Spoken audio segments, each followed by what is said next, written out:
All right, so I'm going to do this one on the reform of the 19th century. I don't know that I'm going to require you to do this necessarily. I don't know. I'll think about that. Don't take that as a promise. But you're going to be doing reform movements in the 19th century in class as kind of an independent learning activity. But I wanted to provide a little bit of a framework for those who are interested in it in particular, or those who feel like they didn't quite grasp something from what's going on in class. So I'm going to give you kind of this background. So what we see is that early industrialization creates a lot of disruption. It creates disruption in the sense of you have immigration, creates disruption in the sense that you have internal migration.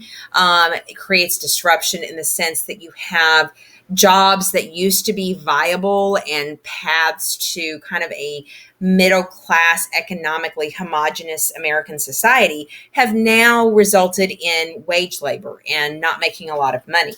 And then you're going to have farmers that are struggling. You've got questions about cash crop versus, commercialized farming versus, the ag, just the wheat farming, the food breadbasket kind of farming. So there's lots of emerging questions with industrializations, things that really in our society with the changing technologies and the changing systems that we have. Really kind of resonate for many of us. So you have a lot of tension, right? And a lot of frustration in these societies because of it. So the factory system had resulted in this idea of unskilled, semi-skilled labor that didn't have property, that didn't have education, that didn't have structures in place, questions about how democratic they are, what are they, how do they fit into the social system. Remember that the whole premise behind the United States of America is that everyone has a role, right? Everyone has has a job to do. Individualism and the idea of the democratic system and the virtuous Republican, and that a woman's role was to train her husband and sons, and the husbands and sons were there to promote democracy. And so we had this big sense of buy-in, and that was because we had this homogenous society in the sense that you didn't have the level of wealth gap that existed in, say, Europe, that you read about in Crevecoeur, right?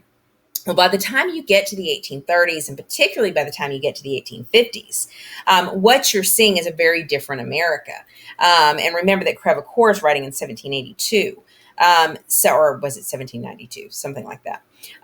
And so you have this America of the mid 1800s that is really kind of struggling with what do we do now that we see this emerging class system. And of course, they knew that was a risk with the factory because they'd seen it happen in England and in France and in Germany.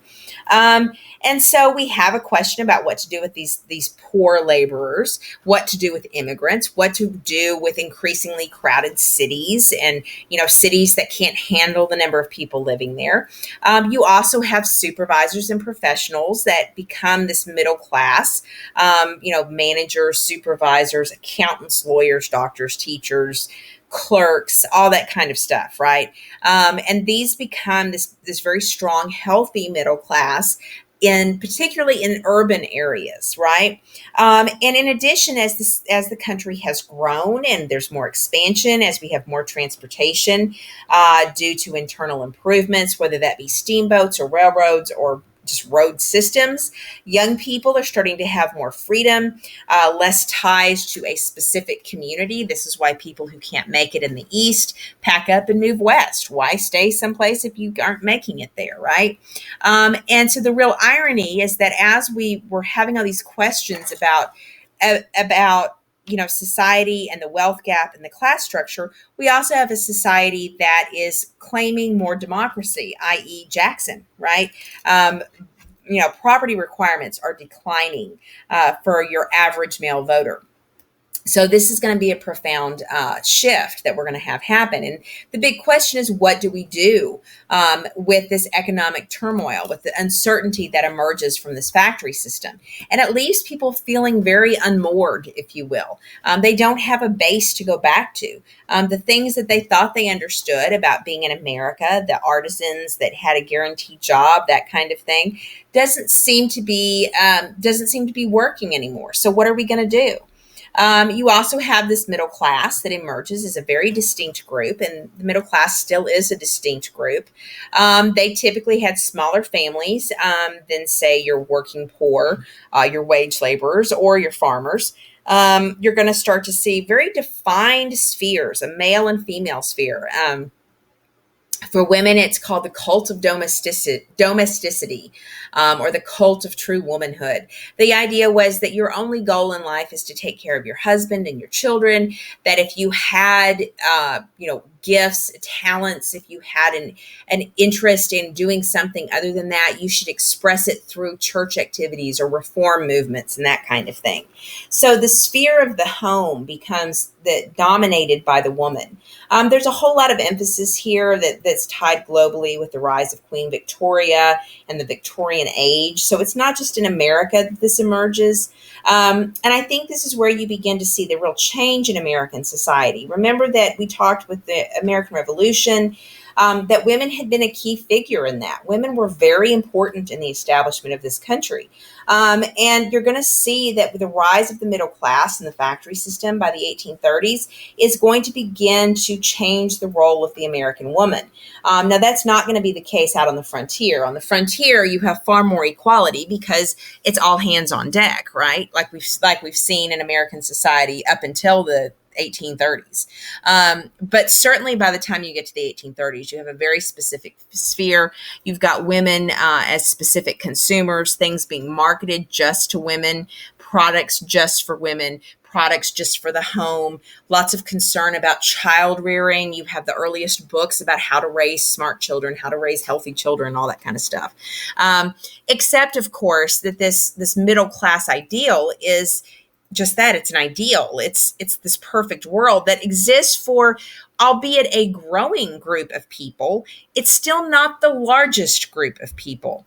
And they are a distinct group that doesn't run in the same circles as, say, the wealthy class, because the wealthy class has room for eccentric females and eccentric males.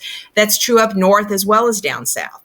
And the working class requires everybody to pitch in. So women are working in factories if you're part of the wage laborers. So this is a really interesting kind of conflict that you see happening, that you have this ideal of womanhood that doesn't really blend in with what most people are having to live with. So this is going to be pretty important in kind of understanding kind of the rise of the women's movement and that kind of thing. So one of the first things that I'm going to mention is the Second Great Awakening. It is a religious movement that happens in part because of the disruptions, the kind of the lack of meaning due to the factory system, this capitalistic system. Where do I find meaning if my work job is essentially, pushing the same button over and over again or pulling the same lever?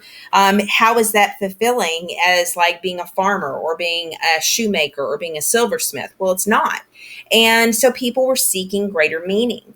You also have this middle class that's feeling frustrated and maybe even a little bit guilty because of their status, those who have emerged as supervisors, who actually have to control these wage laborers and deal with that, have interests that are aligned with the wealthier factory owners, and think about the overseers being aligned with the plantation owners. And there's a little bit of tie-in and guilt with that. And so one of the things that will happen is the Second Great Awakening. And so it's meant to kind of counter what they see as the greedy negative values that emerge from the market economy, right? So that the market economy that was arguing that, greed is good, I guess, for lack of a better term. They're saying no, that you should be concerned about your spiritual health. And of course, you've got lots of disruptions to communities and kind of the community structures that had really grounded people. So the Second Great Awakening is meant to do that. It's meant to provide that grounding. It's also meant to be a counterbalance to the increased Catholicism from immigrants, right? So we've got more immigrants coming in, so we need to, re-embrace Protestantism, and they start talking about salvation through action. So a lot of the Second Great Awakening is going to be based on I share my faith, I read my Bible, I pray. You certainly saw that with Master Ford and his treatment. For him, he's going to be the classic example of the Second Great Awakening, salvation through action. I'm going to express my religion through how I treat my slaves, through how I do my business, how I conduct my affairs. And discipline is a big part of this, self-discipline in particular. But you also saw through Ford's uncle that discipline of others is also seen as an extension of salvation. And so the idea is that you work, that you do reform, you do charity work, you care about others, and you try to take care of others in the sense of finding a greater perfection. And that Christianity and following God is going to lead to a more perfect society. And a lot of this is going to be tied to revivals. Tent revivals become very important. Lots of female participation. Again, of course, remember this cult of domesticity, right? Women have kind of been pushed off here into the home. So they're finding meaning now in the home and in their faith as opposed to finding meaning elsewhere. And it's not that you shouldn't find meaning in faith, because you should, but just that it's very much, it's kind of an interesting sociological trend, I guess, that you see the very active female participation at the same time as you see the idea of a very specific sphere for women. And it does impact all of society, right, including slaves. And there's this idea that the Second Great Awakening encourages obedience, not only on the part of slaves, but also on the part of factory workers. Cynical people would argue that the Second Great Awakening is tied to capitalistic intent. I'm not sure that I totally buy that. Just throwing it out there that it is something that gets said among some historians. So just kind of keep in mind that there are questions about the Second Great Awakening and its authenticity. And when you read the documents on your independent learning, you'll kind of see what I mean. Romanticism, I'm not going to spend a whole lot of time on this. This is more kind of my head nod to, I guess, romantic literature, because this is my favorite period of literature. So you definitely see individual expression, that intuition is very important, that everything's about feeling and emotion and all this kind of stuff. So at the same time that you have the rise of technology, you see the rise of romanticism. So technology and science and all this kind of stuff becomes very, very important in the 1800s. And then artistically, it becomes how you feel. I would argue you see the same thing if you think about the science and technology in our world, and yet social media is full of self-expression and feelings and emotions, and this is what I think, and this is my opinion, and all that kind of stuff. So I think you see an interesting parallel happening now as well. Just some artwork kind of from the period to give you a sense of what I mean by kind of that inner emotion that's coming from this. Transcendentalists, Ralph Waldo Emerson, not Where's Waldo, but Ralph Waldo Emerson, and Henry David Thoreau are your most famous transcendentalists, although there's a whole slew of transcendentalist writers. If I have any Little Women fans from Louisa May Alcott, she was a transcendentalist. Most of them are based in New England. Thoreau famously wrote, On Walden Pond, that kind of thing. They really are into the importance of nature and kind of self-exploration, separating yourself from the noise and the chaos of a market economy society, and really dwell on what's going on around you, to be in the moment, to experience the moment, to observe nature, to look at this leaf and look at this tree and look at this pond and the birds are chirping and let me be in this moment and experience it and all this kind of stuff. I always joke that they were hippies before they were hippies, right? So the transcendentalists are very much about, and it's not that they don't have a faith in God, because they do, but there's definitely a humanist bent to the transcendentalists, in their focus on, going back to kind of a natural state and separating yourself from a larger society, and a real heavy focus on kind of a meditation type state. And that if all of us, if each one of us were to do that, we could overall improve society, that we could improve the human condition. So really their approach is similar to the Second Great Awakening and the revivalists, in that the goal is to make things better, improve what it means to be a human being in the mid 1800s. Just that the Second Great Awakening is going to say it's through Christianity, it's through faith. And the Transcendentalists are going to say it's through meditation and being in the moment and being in nature and learning to separate from the technology and the chaos and that kind of thing. Whereas Second Great Awakening is going to say we want to reform and improve it. We're going to tell them you need to have Jesus, you need to do all this kind of stuff. And so, and then your romantic artists are going to be, no, we want to depict how we feel about things. So again, lots of emphasis on the individual. Even in the Second Great Awakening, it's about individual action and individual salvation. So I think it's interesting that as we see this kind of breaking apart of a larger community, people trying to find a sense of meaning for themselves, right? And it's not just the Transcendentalists and the Second Great Awakening that start talking about improving the world. You have a number of utopian communities that emerge that essentially take transcendentalism to the next level. They don't want to just separate for a time to meditate. They just want to separate completely, right? So they create these communities that are really, exclusive communities that you just like pack up and move to, and you stay there, right? And you farm and you live there, and you're avoiding the market economy, and you're really engaging in what we today would call a commune, or even somewhat of a kind of a socialistic type system where everybody pitches in. I think commune is probably a better word, because these communities are much smaller. But you definitely see, you have Brook Farm, those are Transcendentalists. Cane Ridge, where the Shakers, one of the things you'll be looking at in your independent learning will be the Shakers and kind of how unique they were. They were very different. They were founded by a woman. They believed in celibacy. They believed in kind of this like when you experienced the Holy Spirit, you would shake and tremble. And they had these round churches, and they were very opposed to slavery, and lots of kind of interesting, very unique beliefs. And they really get persecuted. Actually, one of the reasons they create a community is because they're very hated. And so they have to kind of isolate themselves in order to be safe. But they also are very famous for making furniture. So if you've ever heard of Shaker furniture, this is the Shakers I'm talking about. The Oneida community, they're kind of your TMZ moment of history. The Oneida community, yes, Oneida, like the silverware. It was their community that kind of helped start that, but the community doesn't exist anymore, just the silverware. But they had this idea of complex marriage, right? And what this meant was that they did not believe in having one man, one woman for an entire lifetime, but they did believe in monogamy.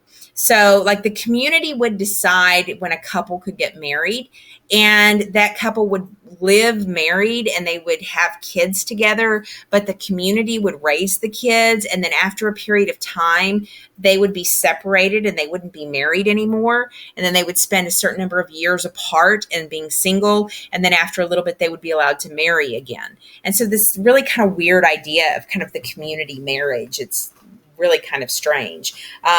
You have some very bizarre utopian communities in the 1800s, and I just want to point that out. Many of them disappear. Transcendentalism, even transcendentalism as a kind of alternative group. You still see elements of transcendentalism now, and people talk about transcendentalism. But as far as the core group that you see in the 1800s, they will kind of fade away. Shakers, they kind of, I think there might still be a few Shakers around. Maybe, I think, no, Nixon was a Quaker. He wasn't a Shaker. Never mind. Yes, because the Shakers are celibate. They wouldn't have had kids. Never mind. Sorry, brain fart. So these utopian communities will kind of drift away, but all of them are trying to resolve the competition that exists. And they're trying to find a way to balance out equality. So if we're talking about these 5 American values, these are communities that see the result of the market economy, that see all this tension from slavery. And they're like, we need to find a way to resolve this. And so they're trying to do so. The one map here shows you the different utopian communities. I think the picture at the bottom right is a picture of a Shaker gathering, dancing in a circle, that kind of thing. And the other one I think that might be Brook Farm. Mormons are another group that emerged from this period as a group that really emerges from the circumstances of the market economy. Joseph Smith, of course, has his revelation,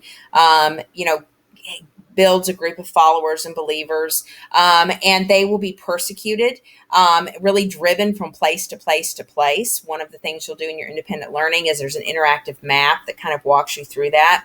And it's because of that they diverge from what is traditional Christianity and Protestantism, most notably regarding marriage. But they definitely face a great deal of persecution. They end up moving all the way to Utah. This is the beginning of your manifest destiny, your beginning of your trails west. So the Mormons are a big part of kind of this Western migration in the 1800s. And they emerge from kind of this frustration with the market economy and the frustration with the lack of meaning in society. The temperance movement, I touched on this when we talked about nativism, but it wasn't just nativists that were temperance. Nativists were temperance, but not all temperance were nativist, if you get the idea. It means sobriety. It doesn't mean prohibiting alcohol. It just means you as an individual embrace sobriety. And so you would have temperance organizations that would try to advocate for sobriety, but that doesn't necessarily mean that they tried to force prohibition. That's not going to happen until later in the 1800s and early 1900s. But it's really what they see as the social problems of drinking. A lot of this is because of the factory environment, and the working class, especially the immigrants, are going to go drink to blow off some steam. And that's going to create, make these situations with these poor workers seem worse, that kind of thing. And so you'll have the American Temperance Society emerges. They support voluntary abstinence. They'll say it supports our ideals at home. And of course, some people argue that it's also anti-immigrant, that it was, really kind of this middle class kind of hubris, trying to force everybody to live like the middle class. That to what degree that's true is going to depend on what area you're talking about. It does become a political issue, increasingly so, as the 1800s go on. And so you have temperance groups within each political party. So be sure you're familiar with temperance and it being kind of this small movement that's emerging. Public education, we'll also be looking at public education. Horace Mann is one of the founders of the American public education system. What he said was that we need to educate our workers. Our workers need to have fundamental reading and math skills, that this is the only way we can have a truly Republican and democratic society. And he gets a lot of support in the New England and the Northeast because of the factory system. They do want their workers to be able to read. And if you're having to have everybody in your family contribute to the economy so you can try to get ahead, it helps to kind of say, hey, you got to send your kids to school too. In order to have, workers that can read. Now, in the South, it's far less of an issue, right? Because all you have to do is plant cotton. And if you're white, all you have to do is be an overseer or be a landowner or a slave owner. So what you see is that it's not well funded. In the areas where you have public education, they're constantly fighting for money. Some things never change because our public education system still fights for money. But it does begin to bring about this awareness that a basic elementary education is good for society overall. And again, of course, it's very uneven. Women are not necessarily included in the public education movement. That's often going to be reserved for people who can afford to send their daughters to private schools. So your average public school is probably going to be primarily for boys, or tend to be more boys. You'll probably have a few girls show up, but they'll be the exception. The asylum movement, by asylum, I don't mean the context of asylum that we think of it in the 21st century, which is like a haunted house, crazy house kind of thing. An asylum is literally any place that's kind of a safe area for somebody. They could be considered orphanages, they could be jails, they could be hospitals. These are people that, for whatever reason, cannot be completely a part of society, of mainstream society. And so we find a place to kind of send them where they're, not, where we're not having to deal with them. So if you're an orphan, you're off in the orphanage and we don't all have to deal with you. If you are a criminal, you're off in jail. We don't have to deal with you. If you're mentally disabled, you're off in a mental hospital and we don't have to deal with you. The idea is that we will reform that, right? Dorothea Dix will be incredibly important in that process, revealing the the terrible conditions in jails and hospitals, and really begin to focus on getting some changes made. So the asylum movement is going to be very important about kind of the idea is to reintegrate people back into our Republican society so that if you have people frustrated with the market economy and they need to rest, they can, and then they can come back into society. So it kind of lays the foundation for what we now think of as far as kind of trying to reform people, trying to rejuvenate people, that kind of thing. One of the interesting things, though, Jeremy Bentham is actually from England, and he comes up with this idea that what you need is this very regimented existence. It's not that it's necessarily it's more about you have to have work to do. You need to have something to occupy your mind. You need to follow a tight schedule. You need to be clean, and that all of those things relax the mind and help the mind heal. And so you're going to see those ideas happening with the asylum movement. When you do the independent learning, you'll kind of see some examples of that. So just kind of keep in mind that this emerges in the 1800s as being kind of a reform that's going to happen. Early abolition, people going back to the 1700s talk about slavery being wrong. The earliest groups believed in gradual emancipation. Let's just kind of phase it out. As I've said before, that might have happened until the cotton boom and the cotton gin. And the American Colonization Society will have the brilliant idea of, we'll just send them all back to Africa.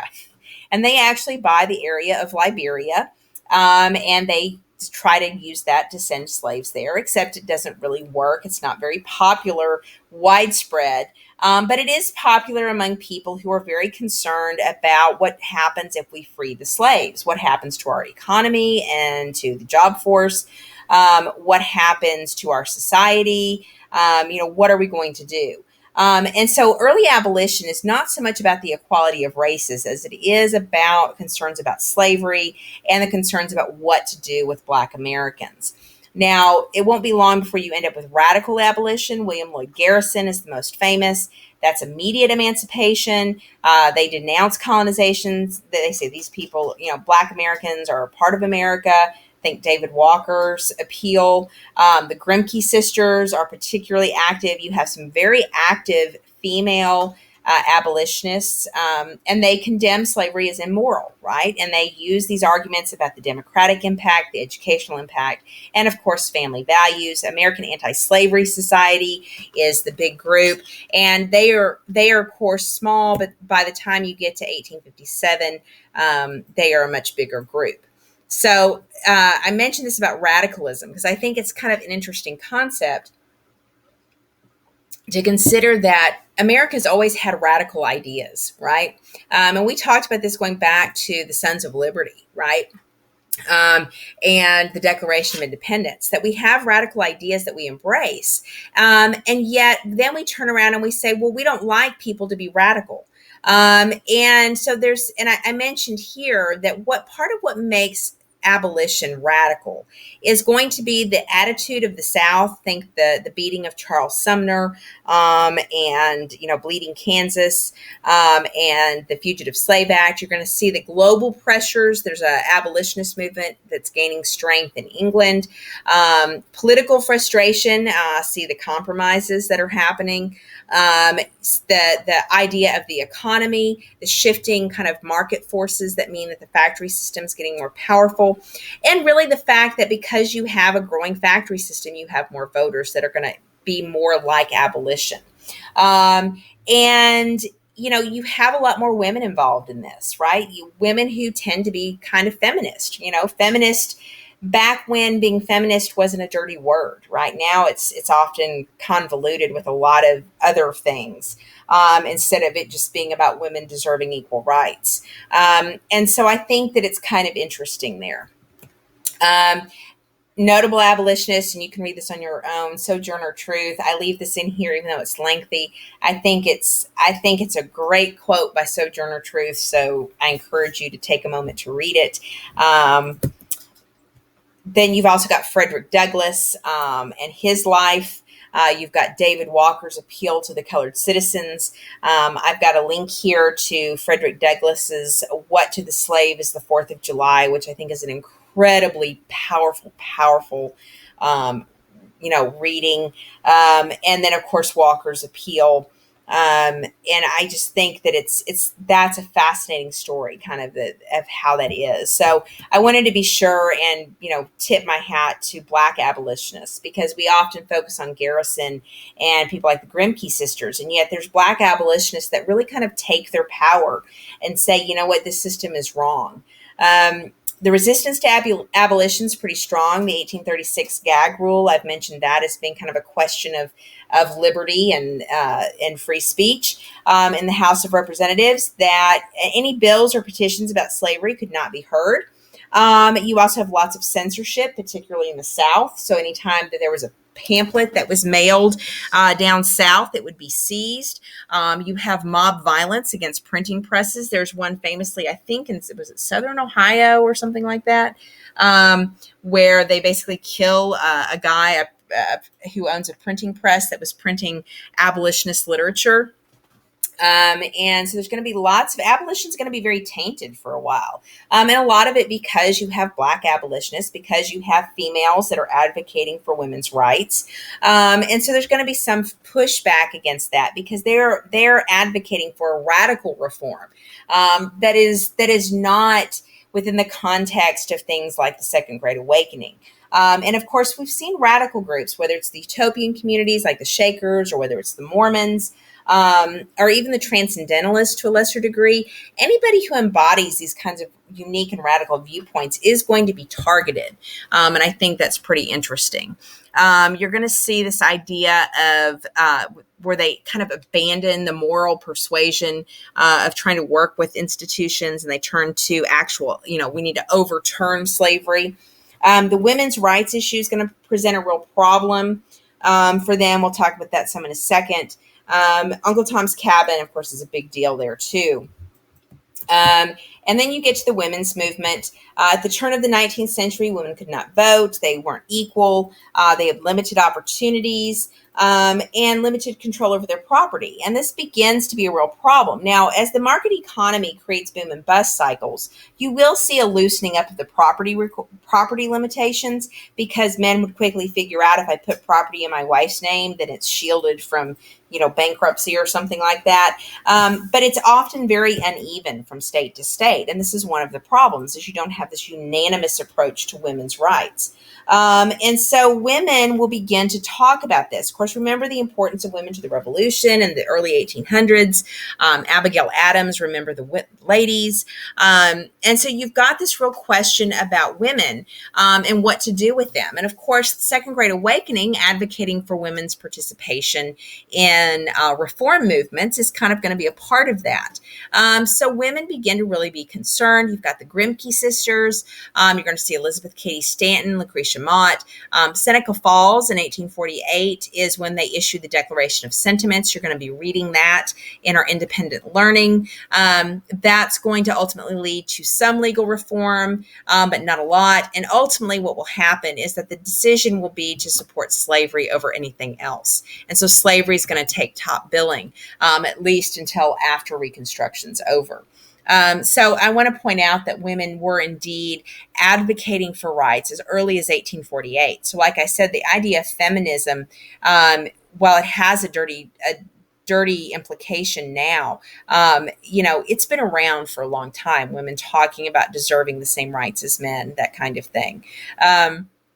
So these are all different reform movements, like I said, and many of them embrace kind of a radical approach. I mean, the Second Great Awakening is probably your least radical. The Transcendentalists probably the next least. And then after that, we start drifting way far into the radical zone. And so I think what's interesting about this is that all of these groups are trying to find meaning within a market economy and an expanding territory in the United States and political division, where we don't know where we stand, we don't know who we are. And so they're turning to these movements, these ideas, right? And we tend to look at, say, the 1960s and say, oh, well, this crazy hippie era or whatever. But understand that that's not the first time we've had that. When you have extreme political division, when you have a lot of questions about who we are as a country, when you have a lot of questions about the economy and territory, you're going to have movements, right? You're going to have groups of people. And I think that to some extent you see that a little bit now. I think social media has co-opted that a lot, but I do think you see it now. So it's just really interesting to kind of look at these reform movements of the 19th century, to recognize this is where some of our ideas about public education come from, and where some of our ideas about healthcare and the prison system come from. So there's some big ideas from this. So this should provide kind of a foundation. You may or may not need this as you're doing your independent learning, but if you do, it's here. I don't know that I gave you a whole lot more information, but maybe I said something that made it a little more clear for you. And so that's it. And I am done recording for the day.